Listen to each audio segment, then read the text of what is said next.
You're such an asshole. All right. Continuing on with request 4 of effectively 5 of Dre's. Let's read his fourth request. Coach Greg Adams mentions his most famous men are in love, women are in business. I want your economist thoughts and answer to this question. Since only you and Coach Greg Adams are honest about women being transactional with everyone, not just men. No, we're not the only ones who point that out.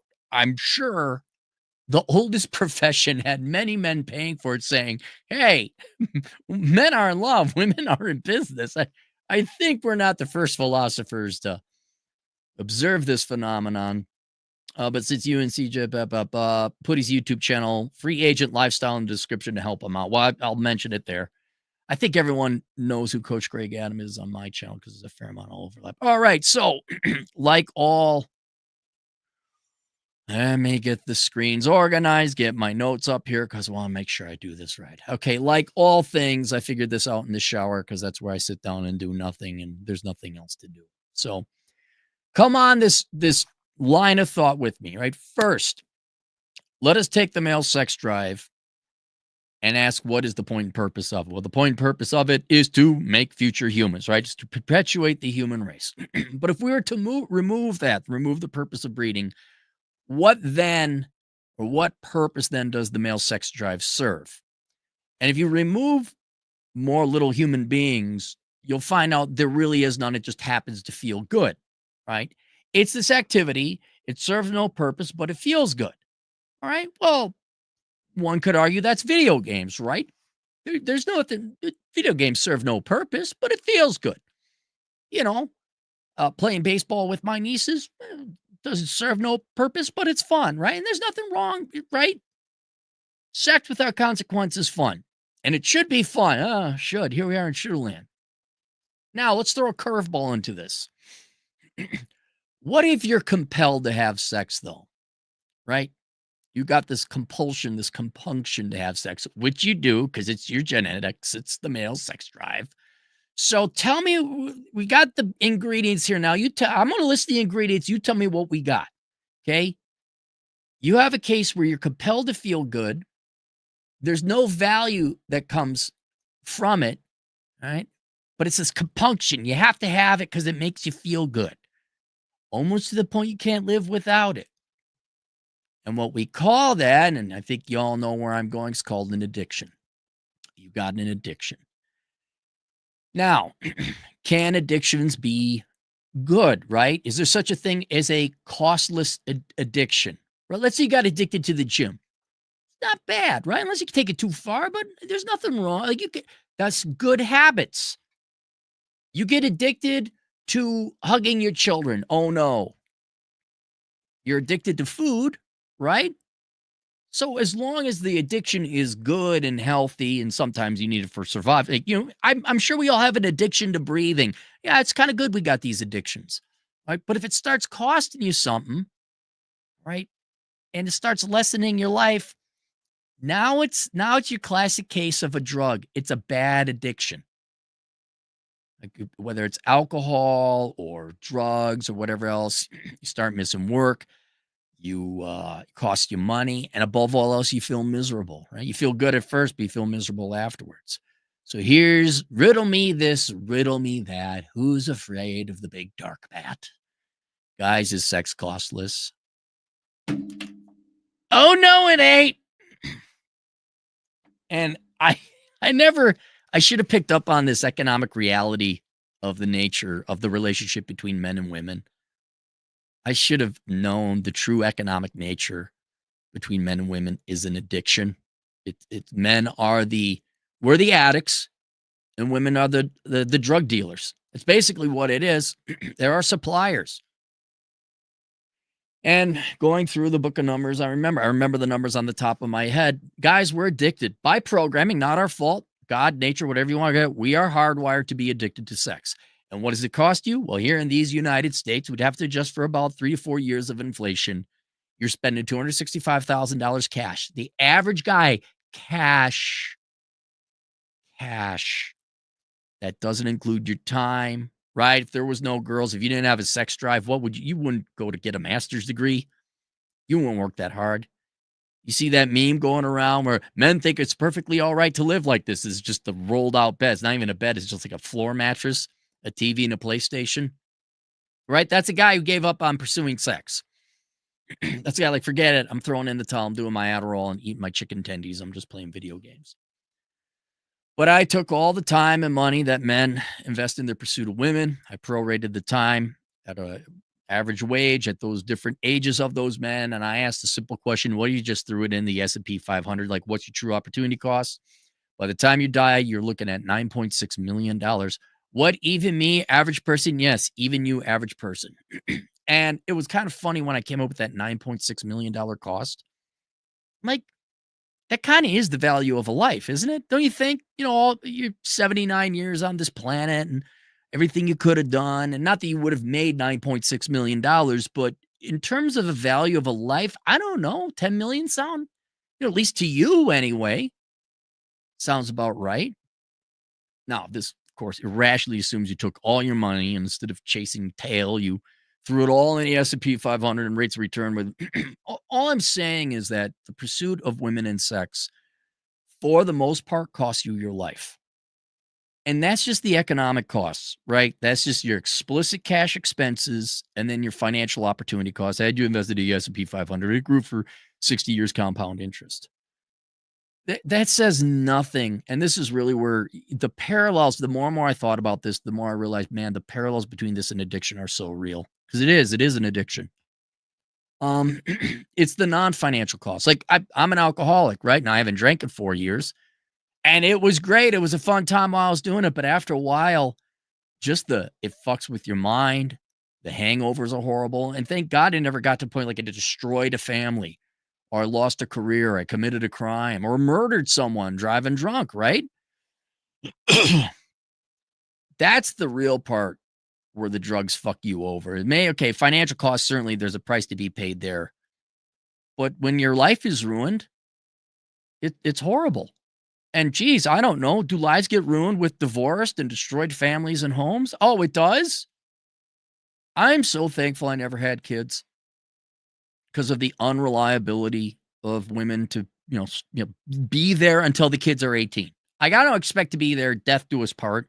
But if I did have kids, can we at least keep the act together until the kids are 18? No, you can't. And I couldn't imagine what all you fathers go through with the kids being taken away from you. And then maybe also the love of your life leaving you or whatever. It's a drug. It's destroying your life. Now, maybe back in the day, it was like air. It was like food. It was like exercise. It was a good addiction. You had if you had the love and commitment of a woman and your kids were good, you stayed home, you raised the kids, nuclear family. Oh my God. Yeah, it was the greatest thing ever. Imagine that. A drug and an addiction that had no cost. Like if I could drink all day and have no hangovers, oh my God, it'd be the best thing ever. Sure, for those of you addicted to other drugs, your favorite drug, whatever it is, like imagine there was no cost or consequence. Shit, I know what I'd be doing. Bottle of Rumplemints right now. And then go run 10 miles. It's not costless. It really isn't. The nature between men and women have changed. And I don't even think the nature has changed. Men have always been addicted to sex and women have always been the suppliers of it.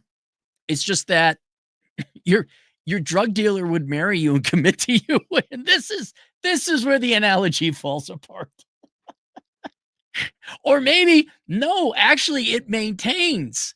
Actually, I take that back. It maintains because, right, your drug dealer doesn't commit to you. Your drug dealer, I'm sure today there's addicts and maybe they form a good, healthy, wonderful, loving relationship with their drug dealers, but generally not. The drug dealer isn't all that interested in your long-term romance success or your life. They're not going to invest in your life. They just provide you the drug and you give them the money. And so you got that is the modern day. Well, it's always been an addiction. But it would lead to a family, and you had an honorable drug dealer, I guess, at the other end of this transaction. But today, surprise, your drug dealer doesn't want to commit to a long-term relationship with you. And if they do, yes, they're getting paid out of it, but they could just cancel the contract you got, right? Like, think long-term drug dealer contracts. I'll supply you your drugs for 7 years. Oh, but I want a big ass fucking party celebrating that we have this contract. And I'm going to give you the really good drugs up front, and then it's just going to dwindle down to nothing. It's sad. That's like a real sad. And then I'm going to deal drugs for other people now. It's been 7 years. I'm bored dealing drugs with you.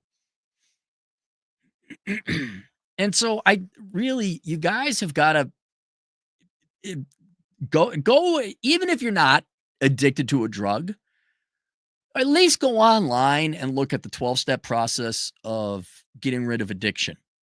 All right. Because I think there's a lot to learn from applying,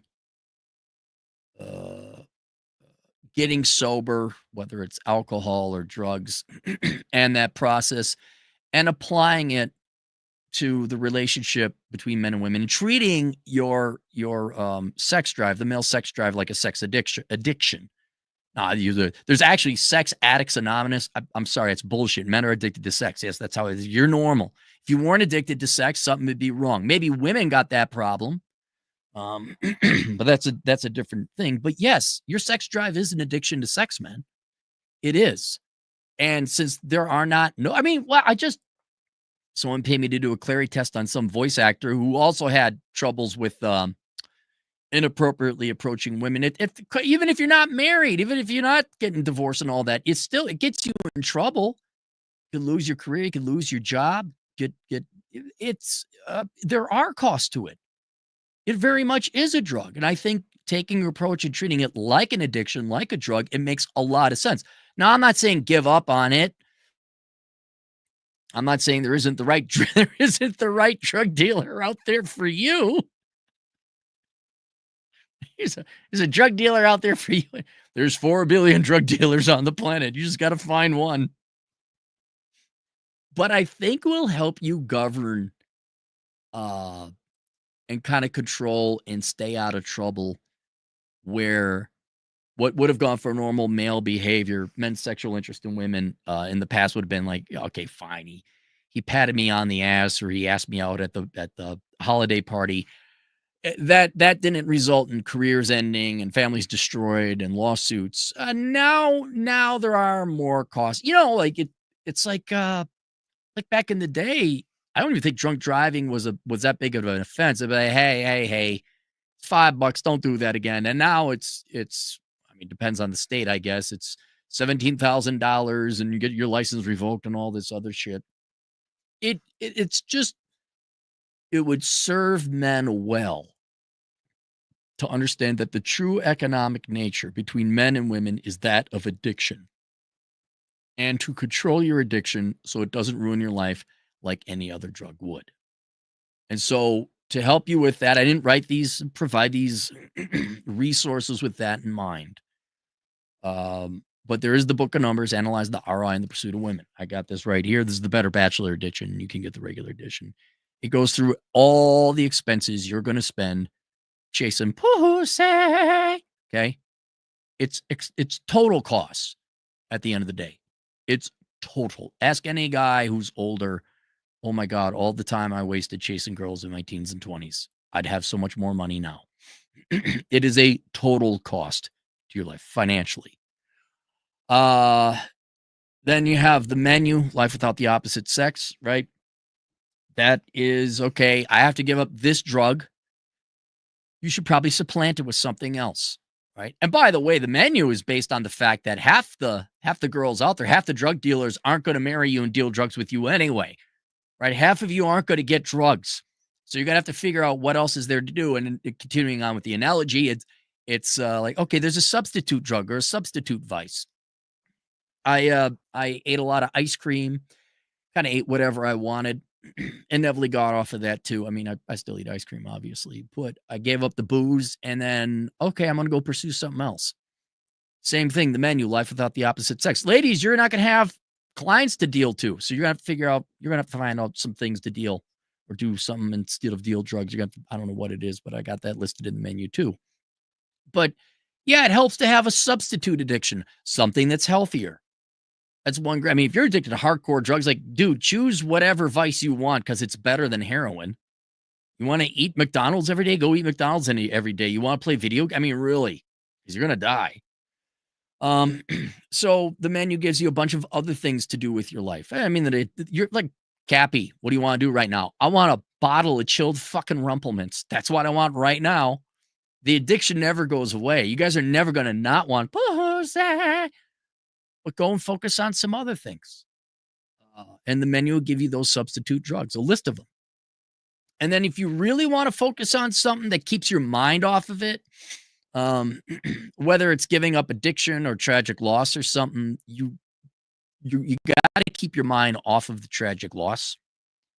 I know it's kind of cheating, but you can't think about shit that's lost. You got to focus on other things. That's why a lot of people focus on running, go to the gym, just keep your mind, bury yourself in work. My latest book called Zero World Problems. There is a list of things that's going to take you at least 4 years of 30-hour per week work to get through. That gets the rest of your life in order and drastically improves your standards of living. And the vast majority of it has nothing to do with money. Whether it's getting an invaluable skill, whether it's learning how to do your own maintenance and repairs, whether it's fixing up your house, all that, I've come up with a list. And even at the back of a book, there's this list of all these things you can do that will kick you into a higher standard of living. You know, we got third world, second world, and first world, and people say first world problems. I kick it up to zero world problems, a whole new set of standard of living. And thankfully, the vast majority of those goals and objectives are not financial.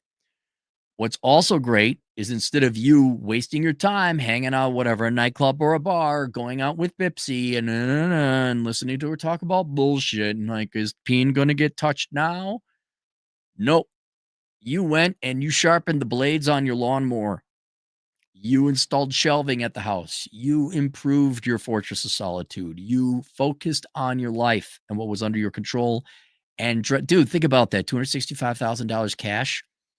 And at least, isn't that about right? You all got to work 40 hours a week to survive. Don't you spend then 30 to 40 hours a week of your free time chasing tail? I wonder if you redeployed those resources and time and assets elsewhere towards improving your life. What would your life look like now if you just did that instead? And whereas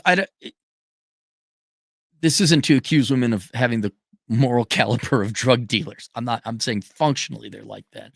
I don't want to say there's no chance that you will never find a good gal or anything like that. I'm not even saying like, yeah, if you find a gal who just wants to have sex and then goes away, sure, yeah, absolutely. There's the costless sex. As long as you're smart about it. You know, just like alcohol.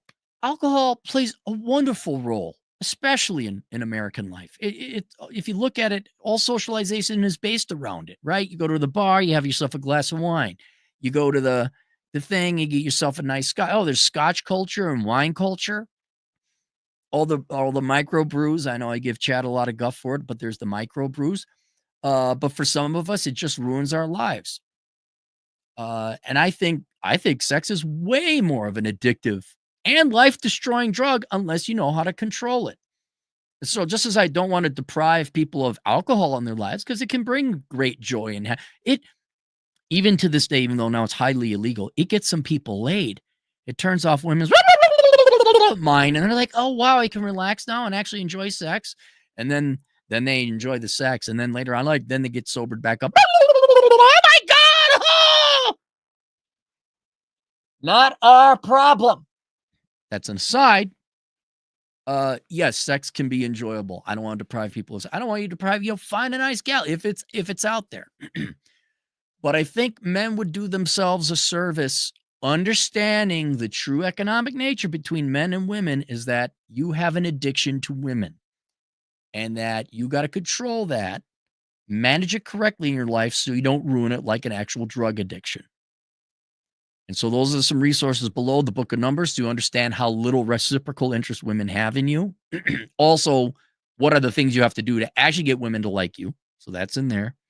There's the menu in the meantime. everyone's going to be lonely for some part of their lives. Also, half of you are forecasted not to get married because of a group of people. I won't say which, but they tend to think Ruth Bader Ginsburg is the coolest person ever. I'm not going to say which group of people that is. They're not that interested in getting married. So half of you are going to have to figure out something else to do. And then zero world problems. You want to look at tangible fucking shit that's actually going to really improve your life. You could play video games and relax and chill out. That's certainly a leisurely life. But if you'd like to have it where, especially if you're younger, dude, you could get to this stage when you're like 35, 40, and then you're just really on coast. And yeah, there's minimalism and finance in there too. But there's a whole bunch of other shit I add. And the reason I'm coy about it, I don't want to tell you what it is because that's why I want you to buy the book. And be like, oh shit, yeah, this will improve my life dramatically. That's it. Okay. I don't need to save that. Let's go to the super chats. Do we have any? We got 6 right now. Reen, $5. Hey, Cappy, was forced to go with a buddy to a 2030 Christian. Oh, God. Reen. You want to take a stab at how it went? Reen, I want you to write me. I won't even charge you, man. I won't even charge you. You tell me the story. Tell me the details. Keep names and denomination out of it. I would love to hear a frontline report, man. Oh, God. How many were single moms? How many were born again? How many of them abused the Bible? How many of them just didn't want to have sex? And how many were dopey Christian males? But Bible I like now, touch peen. Only if Jesus is what every Christian girl wants to have a threesome with Jesus. Every Christian girl wants a threesome with Jesus. He never leaves the bedroom.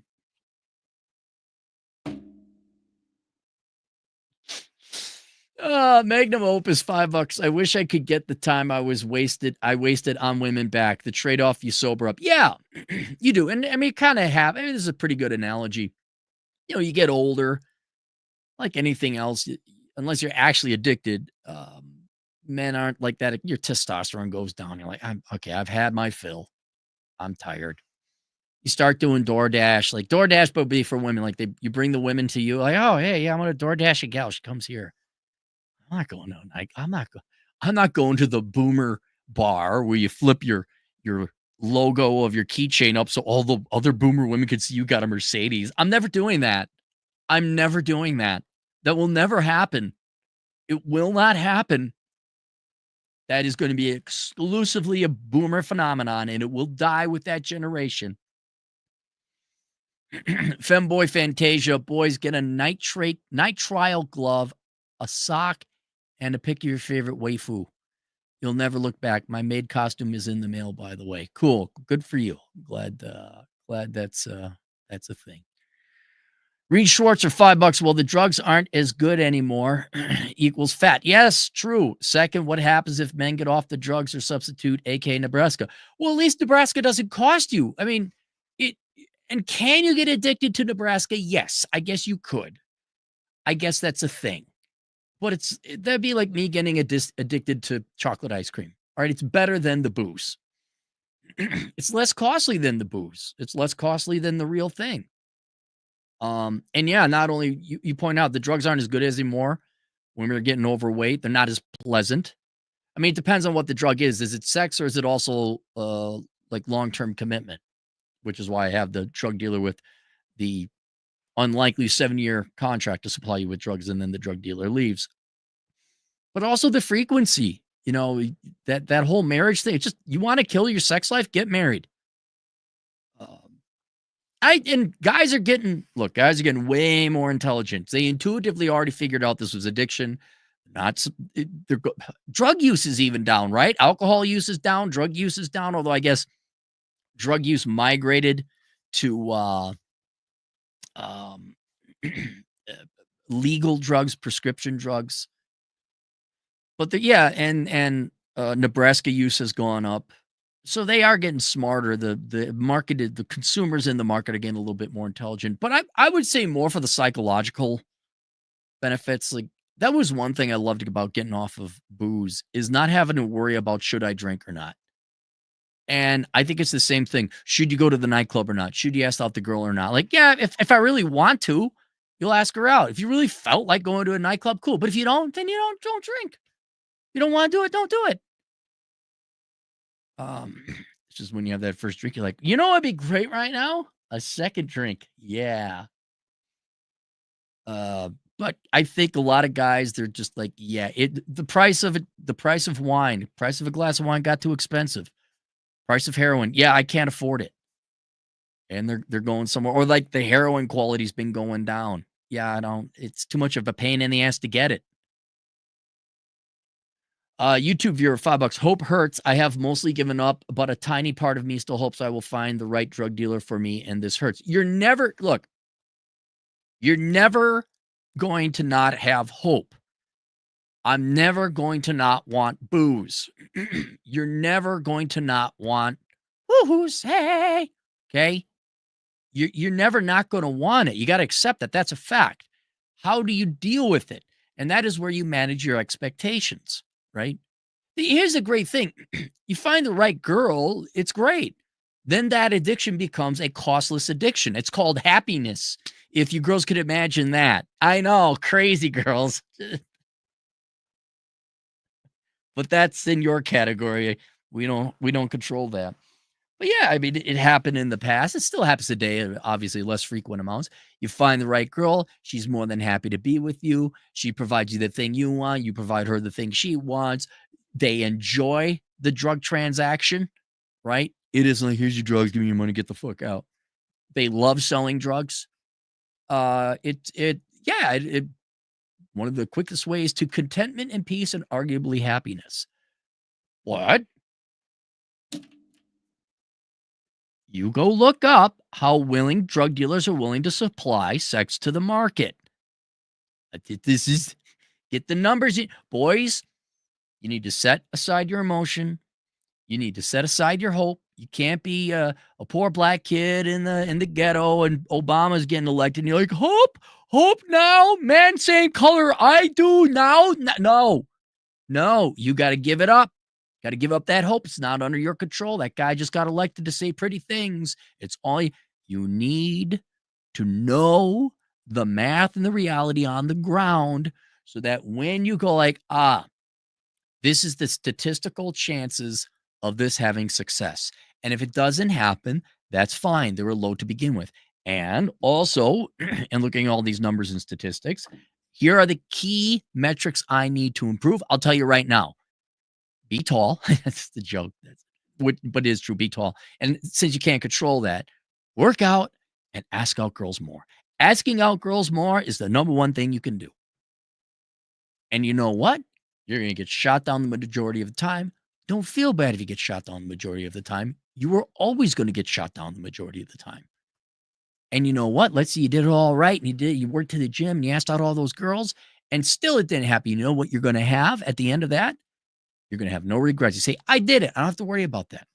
Nope. I tried my best and on my deathbed, or you'll get to the point like, this is not worth it. And the pain of rejection is more powerful than your sex drive. And then you'll be like cured. After you get rejected, there will become a limit where you're rejected enough time and the pain, or maybe not even, you'll become inured to the rejection, but the pain of wasting your time, the exhaustion, the pain of exhaustion, where you're just like, fuck, like, no, man, I ain't doing this anymore. But you won't get laid. What it wasn't gonna happen. I'm gonna go to Nebraska, or I did get laid, but it wasn't worth it. The novelty will wear out. You're like, nope, I don't have any more bullets in me. And then peace. And then maybe cute girl comes, maybe I'll ask her out. But you will no longer be hoping and worrying. You will achieve peace. You will achieve contentment and you will accept what is inevitable and you'll be okay with that.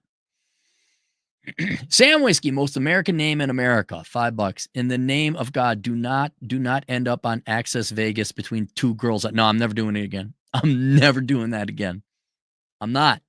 I thought it was just going to be us guys hanging out, and then all of a sudden the girls started walking in. I'm like, oh, all right. And I'm like, I've done this before. This won't be too bad. I'm like, no. Right? I mean, look at that. You want to look at go look. There's plenty of videos on the internet of it with me between the two girls in Access Vegas. I don't care how pretty they were. There was. I'm cured. I don't. I like. Oh, you look at them like, oh yeah, I'd bang them all, and now I'm like, no, I won't even. No, not a single. No. One. Hey, right now for free. No, get the fuck away from me. Going home. Reen, $5. Well, drinking is absolutely dying. There's plenty of videos on it. Shows how much the social structures are failing. Right. And I think drinking for the vast majority of people is a healthy social thing. For addicts, it's not. For alcoholics, it's not. But I think there's a psychological, aside from people aren't doing it anymore, I think it's indicative of young men. If they're going to do it, they're going to do it at home. Or they're going to find something else. They've kind of realized, they've done the assessment. I can't afford that. I can't afford the cover charge. I can't afford the drinking. And the chances of me meeting a girl, especially a loud bar or a nightclub, are low. I'm not doing it. So, but it has to also then be a lifestyle, because they're not drinking at home. Like actual alcohol consumption is going down.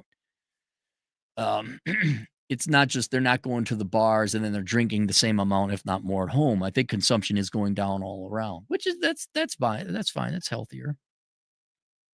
So I think it's the lack of pretty girls at restaurant bars and restaurants or nightclubs. I think just the generation, like, no, we're not doing it. Sam Whiskey, most American name in America, $5. Funny how they find Jesus and they don't do that anymore. Yeah, yeah.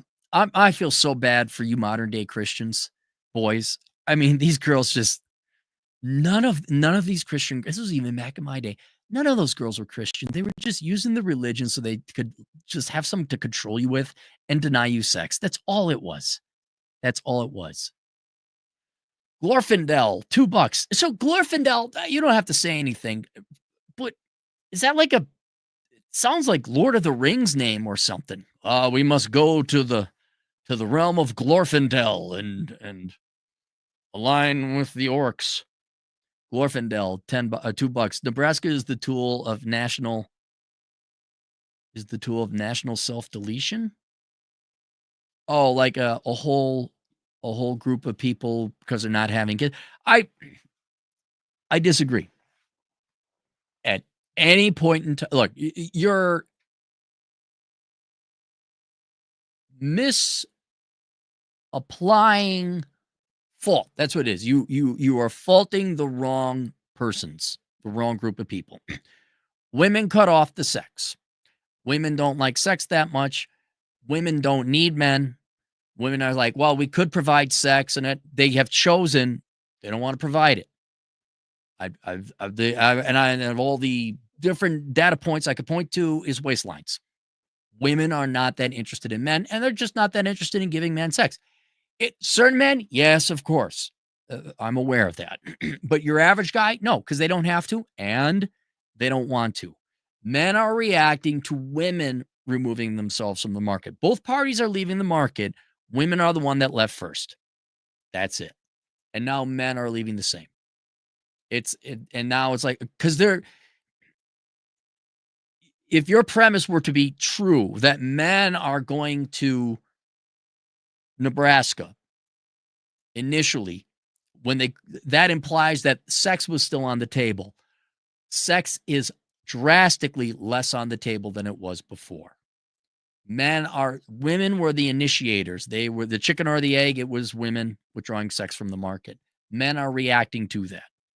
I can't fault men for going to Nebraska. I can't. And really, come on, like, we've all gone to Nebraska, right? Some of us more frequently than others, right? Some of us go to obscure parts of Nebraska. I've never been to that town. That's weird over there. We all have our favorite towns in Nebraska, let's just say. But what if some girl just came up and like, hi, you're cute, and through an appropriate amount of dates, also wanted to have sex? We'd give up Nebraska, right? We would. But look, guys, this is another topic, and maybe I have to do it. Guys, they're humans too. They're half of the formula. They have agency. Whether they try to avoid it like the plague is another issue. They have agency. They make choices. They aren't. This is men take on 100% of the responsibility. Like, oh my God, what about this? And how we do that? And they hyper analyze and hypercritical. Oh, we're failing. We're failing. We're failing. Hey guys, maybe it's impossible because the other half of the team doesn't allow it, right? I have a limited height I can jump, right? If you set the hoop above that limit, I can't slam dunk. And it doesn't matter. Let's say I train, I maximize my jump, and if it's too high, it's too high. And at the end of the day, I say, I have tried my best, but I am never going to be able to slam dunk on that. It is physically impossible for me. So you have to recognize, now I'm not saying it's completely impossible without improvement and all that other stuff, but you have to factor in that there are other people involved in this transit. Look, if the drug dealer doesn't want to deal drugs with you, you're not going to deal drugs. Drug dealer might not even have drug dealer. And they say, God, I hate dealing drugs. All these addicts, all they want is drugs. I want to kill them. Sometimes we're not dealing drugs anymore. I'm going to go into debt and get a master's degree. Oh, this analogy never ends. Sometimes they ain't got no drugs to deal. How do I get the drug dealer to deal drugs that it doesn't have? Well, you don't. So yes, let's be very clear. Women started this. That's one of the few black and white things I'll say between the sexes. There's always a little bit of gray. No, women started this. And that's at least one thing men get like, hey, we didn't say this isn't our fault. We didn't do this. That's the one thing where you get to have forgiveness and be guilt-free about it. And to further prove my point, Glorfindel, at any point in time, women could come in. Like it's the American Beauty quote. Well, come on, baby, I'm ready. It at any point in time, women could come in and say, yeah, we want to start having sex now. We want to go on dates. We can start asking guys out. Nothing's stopping them except themselves because they don't want to, right? Really, is it any different right now? Right now, if I wanted to go get an ice cream, could I go into town and get an ice cream? Right. Why doesn't Aaron want to get ice cream? What can I do if Aaron doesn't go into town and get no, if I want to get an ice cream, I'll get an ice cream. In fact, I don't get an ice cream because I don't want an ice cream, though I do want an ice cream. If women wanted sex, if women wanted to go out with you guys, they'd ask you out or they'd come up and flirt with you. Just watch their behavior. And yeah, look, I'm reasonably notable on the internet. And yeah, occasionally I'll get a groupie, occasionally a girl, but that shit ended almost 5-6 years ago. For a while, it was like, yeah, once every 3 months, go like, well, if you're ever in this town, okay. Not going to that town anytime soon, but oh, that's nice. Nothing. I mean, nothing. If girls were interested, they'd let you know. There it is. Unkono, $2. Did women figure out no one is coming to save them? No, because they are still being saved. There's always the simps. There's OnlyFans. There's the welfare state. Some women, look, here's another thing. Let's be fair. A lot of women actually don't want men, and they're perfectly happy working and supporting themselves. They'd rather be single than marry the wrong guy, and I happen to agree with them on that. Some women don't need saving. They actually do. Let's be honest. Some women are actually strong, independent girls. But for the ones faking it and whatever, they are just beginning to notice something's wrong. They don't, if you're to believe the TikTok girls, why can't I find a man? Chivalry is dead. They're noticing something is wrong. I don't think they really care all that much. They're just like, why aren't guys asking us out as much anymore? That much, and that's a real phenomenon that's happening. It might come up on their radar a little bit more. It might be a big ping on their radar where you see the occasional news story about woman assaulted in subway. No one did anything. That kind of, well, what's going on? But then it goes back to, Because generally, you got the Democrat Party, you have social programs, you have welfare, you have everyone, you have the media like, oh, you're brave and amazing, you can do it. Like that. If you look at all the information women get from all sources, less than 1% is something's wrong. The vast majority of information they get is you're doing great, you go, you don't need no, there's no problems, you're entitled to this and that.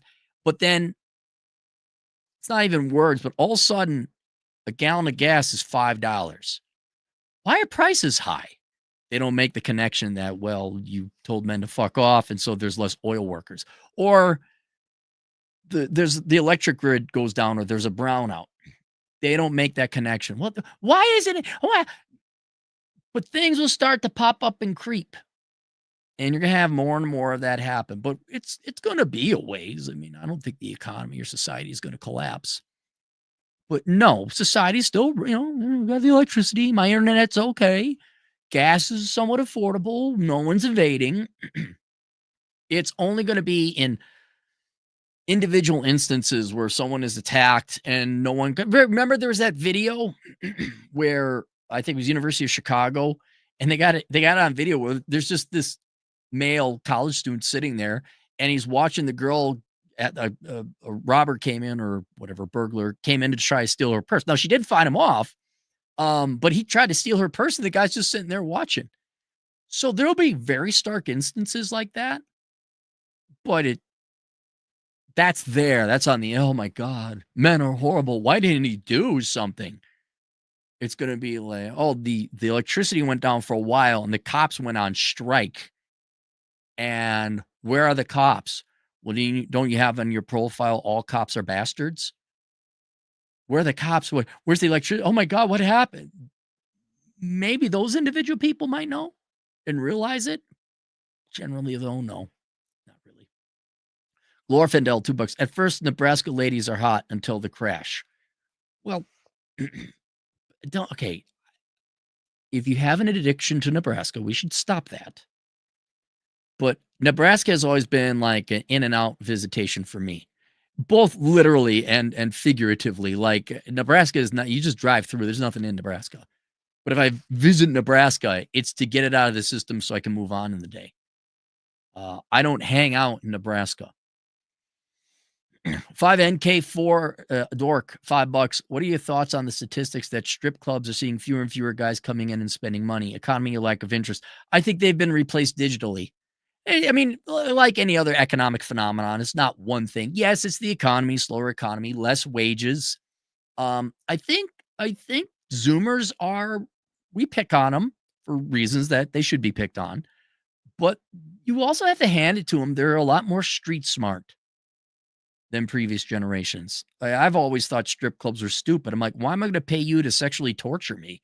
I can't touch you. We can't have sex. Why would I do that?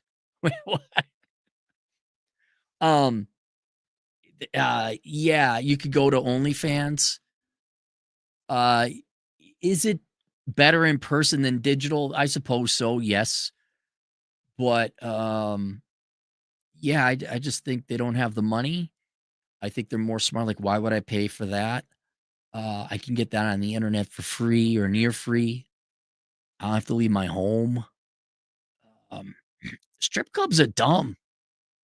They're dumb. I mean, especially, I never understood, like, especially after the 90s when you had the internet in Nebraska, and my buddies like, go to the club. Like, why? What are we doing? We would, all you do is get frustrated. What? Why? Glorfindel, $2. I mean, pretty soon, no women available for Nebraska videos. What? Really? No, that'll always be there. That'll always be there. Glorfindel, $2. Glorfindel is a fellowship, book 1, Lord of the Rings. Oh, okay, then I am right. It did sound like Lord of the Rings. Soren, €6. I think in adolescence, women should do introspection. Hang on. We can't get fully grown women to do introspection. You want adolescent girl, what is that, 12, 13? Should do introspection and see if instinctually they want a family or independence and stick with this. That would require, this is where parents come in.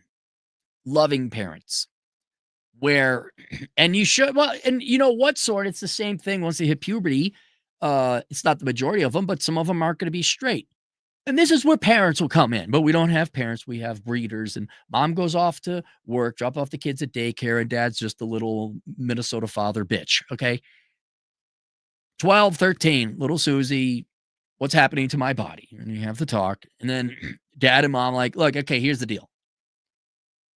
96, 97% of the time, you're gonna like boys. Sometimes you like girls, and even fewer times than that, you might like both. You are going to be pressured to be unique and edgy and cool and claim you like both or you like that, but you know deep down inside what you're going to like and be honest with yourself. And then show them all the people with the post trans surgery and show them the attempted self deletion rates and just, but for the most part, and you're going to be happiest. Da, da, da, da, da, da. However, upon identifying your sexuality, and there's no wrong, we're going to love you either way, you're also going to have to figure out what do you want in life? Do you want to be married and have children and raise the children? Because that's what you're going to do. Don't bring kids if you're not going to raise them. Don't outsource them to daycare. Your mother and I stayed here and raised you. You see what we did here? Okay, you're not going to, because that's bad. That's child abuse. Sorry, it fucking is. Disgusting. I'm not going to raise my children. We're going to outsource it. You're horrible people. You're just fucking horrible people. So you can have kids and be married, but here are the responsibilities. Like you're going to have to stay at home, raise the kid. You're going to have to do without because your husband's making one salary. It might be you make the salary and he stays at home because you make more money. But, you don't have to have an answer today. Or you could be girl boss and make money and not have to deal with children. It's very easy. It's leisurely. You don't need to figure that out now, but you do need to figure that out. Probably by the age of 18 or 20. Certainly 22, kind of like, okay, because you can go to college, get an education. We want you to have a good skill so your finances are always squared away, but you need to figure this out in the next 8, 10 years. And the number one thing is be honest with yourself. Not do what's popular. Not do what the teachers are telling you to do, which is to be not straight and cut things off. Because that's the edgy thing for socialist teachers. But that would require parenting and actually loving your children. But yeah, poor little 12-year-old. I mean, any 12-year-old isn't going to do that. No 12-year-old's going to have introspection. Teachers got this all. Dude, the teachers got it all the way. You're kind of gay, aren't you? Don't you think, Susie? I'll give you extra stars if you say yes. Oh, don't you like socialism, Susie? You hate boys, don't you? Nelson Rivera, $5. Cops are on strike. That's cute. Did you hear that corrections officers are striking in New York? Good. I'm just saying there's a scenario where more than an individual instance where nothing is preventing reality from coming in and having its way with everyone. Like there's no defense, there's no cops, there's no electricity. Then when girls are faced with the harsh realities of nature and humanity, then they're gonna, if only there was some way to stop this bad stuff from happening and be like, yeah, it's men. Oh, now I need to find the men. Where are the men? And then the men would be like, the men are right in front of you. They're the bad ones. They're the bad guys that you voted for because you're like, oh my God, I love criminals so much. Jeez. But they're doing bad things to me. Yes, they tend to do that. Yesterday, I did a video about the guy that murdered his wife on a conjugal visit. They tend to do that occasionally. But us good guys, you turn us into the bad guy. We don't care no more. Those guys over there are the good guys. One with the big buckets of popcorn, but they got a lot of AR-15s and they're just watching. Yeah, those were the good guys. Now they're the indifferent guys. There's only two types of guys now in the world. There's the indifferent guys, they're the amused guys, and then there's the bad guys. Somebody do something. Unkono, $2. Society hates single men.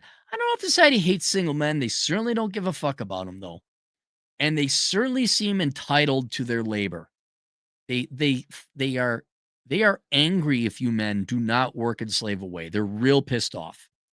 I know if they hate men, but they're very upset when men do not work, provide things, and pay taxes. I would argue society should maybe consider what men want. That's just me. All right, there you guys go. Links to those 3 resources below: the Book of Numbers, Zero World Problems, and the Menu, Life Without the Opposite Sex. I recommend you all get the menu, read through it. Like, oh, there's some hobbies I hear I can pick up. Ladies, you too. There's hobbies for women in there too, like getting a mirror and worshiping yourself and praising people who have a hole between their legs and then singing songs about yourself and like OMGing and girl boss. I'm kidding. No, it's different than that. All right, toodles.